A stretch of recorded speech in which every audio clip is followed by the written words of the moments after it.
Hello అండి, అందరికీ నమస్కారం. ఈరోజు హంగేరీ దేశం వాళ్ళు డిన్నర్‌కి పిలిచారు. పిలిస్తే వెళ్ళకుండా ఉంటామా? అసలు ఏం వండుతారు, ఎలా వండుతారో చూద్దామని వెళ్ళాను. కాకపోతే చాలా టెన్షన్‌గా ఉంది.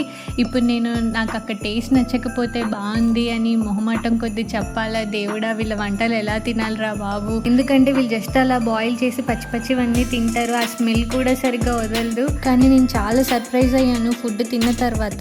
అసలు అందులో ఏమీ వేయకపోయినా అన్ని రకాల కూరగాయలు వేసి ఉడికించారు. చాలా అంటే చాలా బాగుంది. ఉప్పు తప్ప అందులో ఏమీ వేయలేదు. వాళ్ళు అసలు ఇప్పటి వరకు ఇండియన్ ఫుడ్ ఎప్పుడు ట్రై చేయలేదంట. ఎప్పుడు పిలుస్తావు అని చెప్పి ఊరికనే అడుగుతున్నారు. నాకు నిజంగా వాళ్ళది ఫుడ్ తిన్న తర్వాత నాకు నర్వస్గా అనిపిస్తుంది. వీళ్ళని ఇంప్రెస్ చేయడానికి నేను ఏం వంటలు చేయాలా అని. సో ప్లీజ్ కామెంట్ చేయండి, వాళ్ళకి నచ్చేలాగా మన వంటలు ఏం చేస్తే బాగుంటుంది అని చెప్పి. వీళ్ళ వంటల పేర్లు కావాలి అంటే నేను డిస్క్రిప్షన్లో యాడ్ చేస్తాను, చూడండి. Please subscribe to my channel.